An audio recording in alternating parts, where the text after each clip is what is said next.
Halo teman-teman, kembali lagi bersama CPNS Indonesia Online. Nah, kita kembali lagi membahas soal-soal. Masih kembali kita akan membahas soal tes wawasan kebangsaan. Karena banyak dari teman-teman yang request tentang soal-soal TWK, apalagi undang-undang. Nah, tapi sebelumnya kepada teman-teman yang baru bergabung, jangan lupa like, komen, dan subscribe agar teman-teman tidak ketinggalan info-info seputar CPNS. Oke, kita masuk. Nah, sebelumnya Mimin mau kasih rekomendasi bimbel yang sangat terpercaya dan sudah meluluskan banyak calon ASN tahun 2019. Namanya adalah Bimbel Academy. Dengan biaya yang tidak terlalu mahal, teman-teman dapat menikmati fasilitas-fasilitas yang ada di dalamnya. Contohnya adalah 10 paket tryout. Nah, yang perlu teman-teman ketahui adalah dalam 10 paket tryout ini, di dalam satu tryout terdapat 100 video pembahasan detail. Nah, maksudnya apa? Dari setiap soal akan dibahas pembahasan melalui video secara langsung. Lalu terdapat ranking nasional, lalu rapot perkembangan dan akses kapanpun.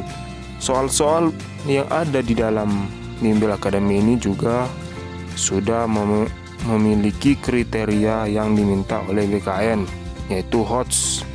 Dan perlu teman-teman ketahui juga, soal-soal yang ada di Bimbel Academy ini real. Nah, maksudnya adalah soal-soal yang ada di Bimbel Academy ini 100% belum ada tercetak dimanapun, alias masih real buatan dari tentor-tentor ataupun pengajar dari Bimbel Academy. Nah, oke, kita masuk ke soalnya saja langsung. Soal tes wawasan kebangsaan. Nah, untuk mau menjawab ini, teman-teman skip dulu videonya. Lalu teman-teman bisa komentar di kolom komentar yang sudah disediakan di bawah ini. Oke, soal yang pertama. Negara, pemerintah, dan aparat penegak hukum tidak dapat menambah atau mengurangi hak yang dimiliki rakyat. Ketentuan ini menunjukkan salah satu karakteristik HAM, yaitu A. bersifat utuh, B. bersifat kekal, C. bersifat hakiki, atau D. bersifat universal. Oke, skip dulu baru jawab di kolom komentar. Oke, pembahasannya adalah hak asasi manusia memiliki karakteristik tertentu. Salah satunya HAM bersifat utuh. Nah, artinya hak asasi manusia tidak dapat dibagi menjadi lebih kecil atau lebih besar dan tidak dapat ditambahi atau dikurangi. Hal ini karena setiap manusia berhak atas seluruh haknya secara utuh. Jadi jawabannya itu adalah A. Soal kedua, pelaksanaan kewajiban dasar manusia berbanding lurus dengan pelaksanaan HAM. Ketentuan tersebut berarti A. Jika kewajiban dasar manusia terlaksana dengan baik, pelaksanaan HAM akan berjalan dengan baik pula. B. Jika kewajiban dasar manusia terlaksana dengan baik, pelaksanaan HAM berjalan kurang maksimal. C. Pemenuhan hak asasi manusia harus didahulukan daripada pemenuhan kewajiban dasar manusia. Atau D. Pemenuhan hak asasi manusia menjadi syarat terlaksana kewajiban dasar manusia. Oke, jawab di kolom komentar. Oke, pembahasannya adalah pelaksanaan kewajiban dasar manusia berbanding lurus dengan penegakan HAM. Artinya, jika kewajiban dasar manusia dapat dilaksanakan dengan baik, penegakan HAM akan berjalan baik pula. Oleh karena itu, pelanggaran atau pengingkaran terhadap kewajiban dasar manusia mengakibatkan terjadinya pelanggaran HAM. Artinya apa? Jika terjadi pelanggaran atau pengingkaran terhadap kewajiban dasar manusia, bisa mengakibatkan terjadinya pelanggaran HAM. Nah, jadi itu jawabannya ada di option A. Oke, soal selanjutnya.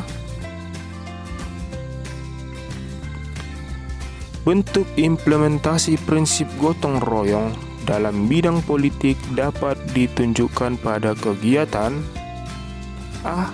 Kerjasama membantu tetangga yang sedang mengadakan hajatan. B. Bekerja sama menanam dan memanen padi di sawah. C. Bersama-sama mengelola koperasi desa. Atau D. Musyawarah pemilihan ketua RT.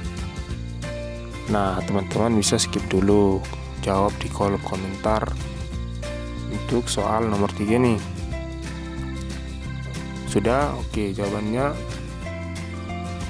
semua pilihan menunjukkan implementasi prinsip gotong royong dalam berbagai bidang. Nah, pilihan A dan B merupakan contoh implementasi prinsip gotong royong di bidang sosial. Bekerja sama membantu tetangga yang sedang mengadakan hajatan, dan bekerja sama menanam dan memanen padi di sawah. Pilihan C merupakan implementasi prinsip di bidang ekonomi. Nah, bersama-sama mengelola koperasi desa, membantu ekonomi di desa. Adapun pilihan D merupakan contoh implementasi prinsip gotong royong di bidang politik, musyawarah pemilihan ketua RT, sudah mencakup politik. Nah, contoh lain untuk implementasi prinsip gotong royong di bidang politik, salah satunya yaitu pelaksanaan pemilu, sudah berbau dengan politik. Jadi jawaban yang tepat adalah D. Musyawarah pemilihan ketua RT. Oke, soal selanjutnya.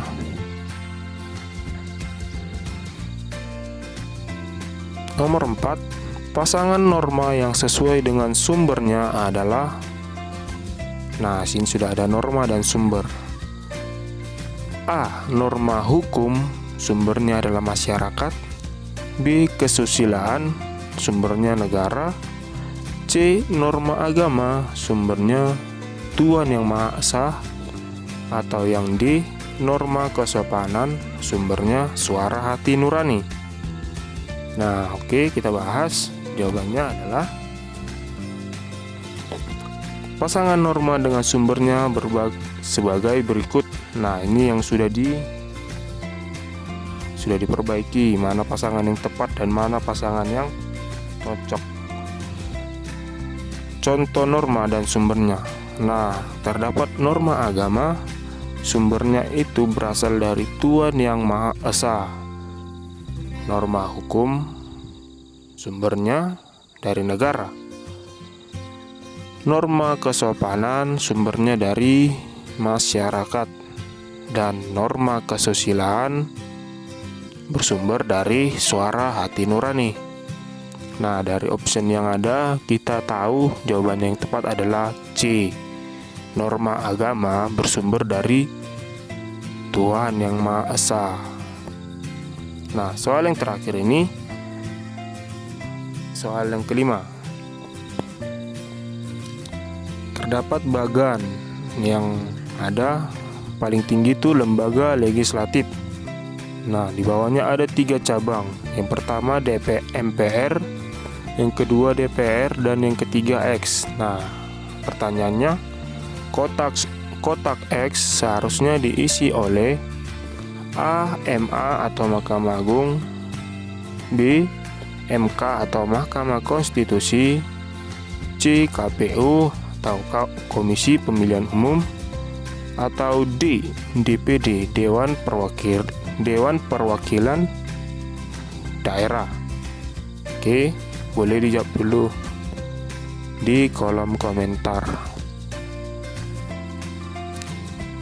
Oke, pembahasannya, lembaga legislatif itu berada di paling atas. Adalah lembaga negara yang berwenang membuat undang-undang selain MPR. lembaga yang termasuk dalam legislatif, yaitu Dewan Perwakilan Rakyat atau DPR di samping dari MPR tadi, dan Dewan Perwakilan Daerah atau DPD. Jadi X itu adalah D, DPD. Jawaban yang tepat adalah D. Nah, itu dia 5 contoh soal yang sudah kita bahas sebelumnya. Kepada teman-teman yang baru bergabung, Mimin mau ingatkan kembali, jangan lupa subscribe channel kita agar teman-teman dapat info-info terupdate lainnya mengenai soal-soal, info, dan sebagainya. Sampai bertemu di video selanjutnya. See you.